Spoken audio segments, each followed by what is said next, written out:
मुनि सोमचंद्र अपने कदमों को चित्तौड़गढ़ की धरा की ओर अग्रसर करते जा रहे थे। सारंगपुर में उपाध्याय कपिल को संथारा व्रत स्वीकार किया। वहाँ का सारा कार्यक्रम सानंद संपन्न करने के पश्चात चरण चित्तौड़गढ़ की धरा की ओर अग्रसर होने प्रारंभ हो जाते हैं। सारंगगढ़ का श्रावक समाज है बहुत ही दायित्व, निष्ठा और कर्तव्य के साथ में अपने फर्ज का अदा करना प्रारंभ कर देता है। चित्तौड़गढ़ का शिष्टमंडल है वह भी मुनि सोमचंद्र के रास्ते की पैदल सेवा का लाभ उठाना प्रारंभ कर देता है। दूर से जब चित्तौड़गढ़ के बड़े बड़े महल, हवेलियां, झरोके नजर आने प्रारंभ हो जाते हैं, श्रावक समाज ने निवेदन किया, प्रभु वह देखो हमारा चित्रकूट चित्तौड़ है, किस तरह से देदीप्यमान हो रहा है। इतने अच्छे अच्छे भव्य प्रसाद बने हुए हैं, मानो देवलोक में रहने वाले देवताओं ने यहाँ पर आकर अपने विमान ही उतार दिए हो। जब चित्तौड़गढ़ का श्रावक समाज यह बात कहता है, मुनि सोमचंद्र के चेहरे पर भी नई क्रांति है, वह आने प्रारंभ हो जाती है। उनकी मुस्कुराहट को देखकर शिष्टमंडल और ज़्यादा मन में प्रफुल्लित अनुभव करना प्रारंभ कर देते हैं। मुनि सोमचंद्र की नज़र जब अपने साथी संतों पर केंद्रित होती है, सभी संतों के चेहरे की मुस्कुराहट को देखकर उनकी मुस्कुराहट है वह और ज़्यादा वृद्धिंगत होने प्रारंभ हो जाती है। मुनि सोमचंद्र का खिलता हुआ चेहरा देखकर सारा साथी समुदाय है वह भी और ज़्यादा प्रसन्न चित्त अनुभव करना प्रारंभ कर देते हैं। सबके मन में नया उत्साह, नया उमंग है संचार होता जा रहा था। आज हमारे को चित्तौड़गढ़ की धरा में प्रवेश करने का सुंदरतम अवसर है वह प्राप्त होगा। हमने कभी अपने मन में कल्पना भी नहीं की थी चित्तौड़गढ़ की धरा पर भी हम कभी यात्रा करते हुए पहुँचेंगे, पर मुनि सोमचंद्र की पुण्याई का आर और पार है वह हमारे को नज़र नहीं आ रहा है। इनके पुण्य के कारण आज हमारे को इस चित्रकूट चित्तौड़गढ़ की धरा पर आज आने का अवसर सौभाग्य है यह प्राप्त हो रहा है। सबके मन में इस तरह की भावनाएं अपने आप ही जागृत होने प्रारंभ हो जाती है। मुनि सोमचंद्र के कदम तेजी के साथ आगे गतिशील बनने प्रारंभ हो जाते हैं। चित्तौड़गढ़ की धरा पर भी बहुत ही ज़्यादा उल्लास का वातावरण है वह बनता जा रहा था। चित्तौड़गढ़ के श्रावक समाज ने देश के जितने भी संघ है उन सारे संघों को आमंत्रण पत्र है वह प्रदान कर दिया था। चित्तौड़गढ़ की धरा पर आप सभी लोग पधारे।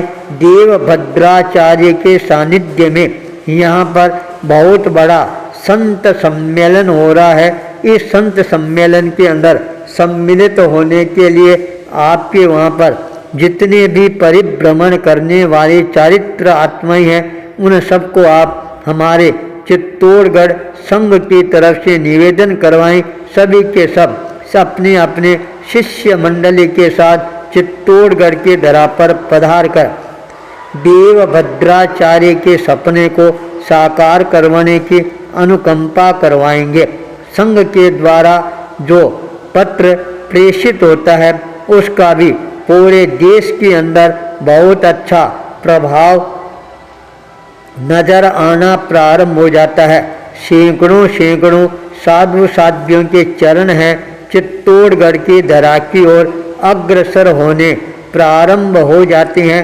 साथ में हजारों हजारों श्रावक और श्राविकाएं भी बहुत ही उल्लासमय क्षणों के साथ चित्तौड़गढ़ की धरा की ओर अपने चरणों को गतिशील बनाना प्रारंभ कर देते हैं। चित्तौड़गढ़ की धरा आज वास्तव में ही सबके लिए आदरणीय, सम्माननीय, पूजनीय धरा के रूप के अंदर प्रतिष्ठित होती जा रही थी। चारों तरफ से संघों का आवागमन है वह भी प्रारंभ हो जाता है।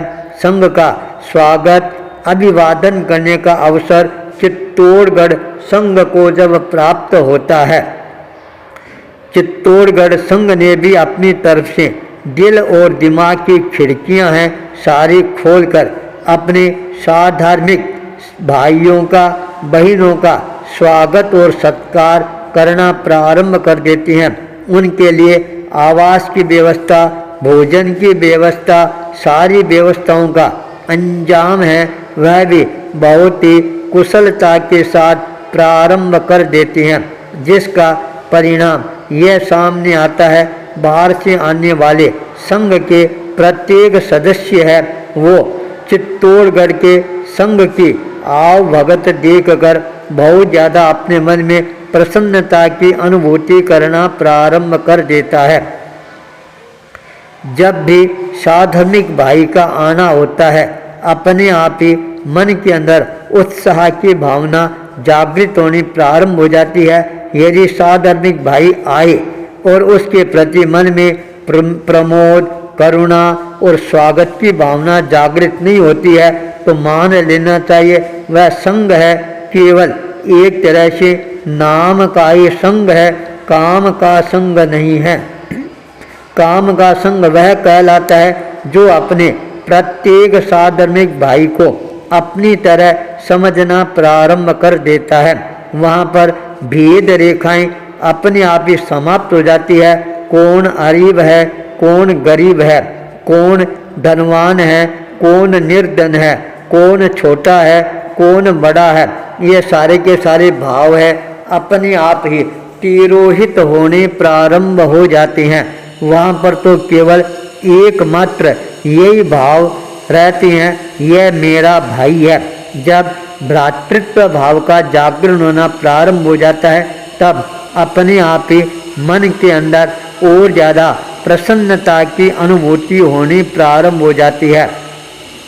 स्वागत और सत्कार है केवल हाथ जोड़कर ही नहीं किया जाता है, वह अंतःकरण के भावों के साथ में किया जाता है।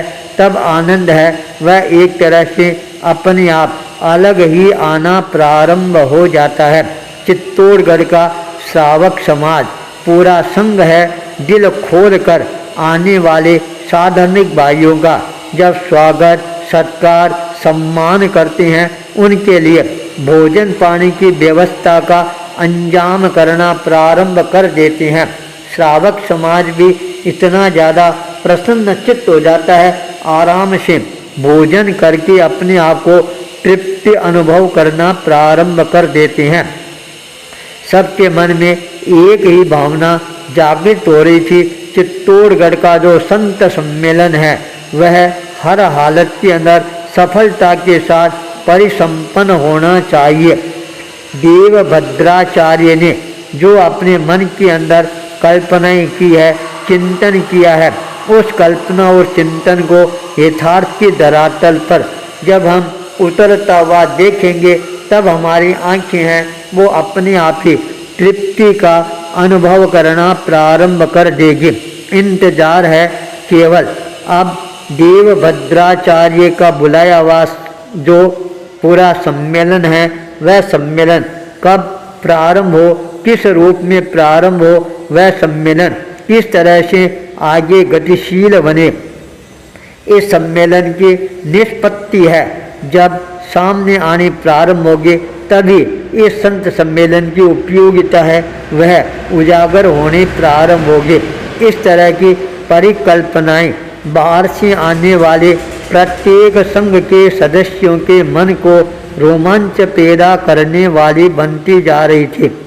जब नया दृश्य सामने आता है तब अपने आप ही मन रोमांच से भरना प्रारंभ हो जाता है। वही रोमांच आगे जाकर वातावरण को और ज़्यादा सरस और सरसब्ज बनाने वाला बन जाता है। बाहर के संघों का आगमन निरंतर गति के साथ चलता ही जा रहा है और इधर मुनि सोमचंद्र है, अपने साथी संतों के साथ अपने कदमों को चित्तौड़गढ़ की धरा की ओर अग्रसर करने प्रारंभ कर देते हैं। चारों तरफ प्रसन्नता ही प्रसन्नता का वातावरण है, वह बना हुआ रहता है। आचार्य भूपेंद्र।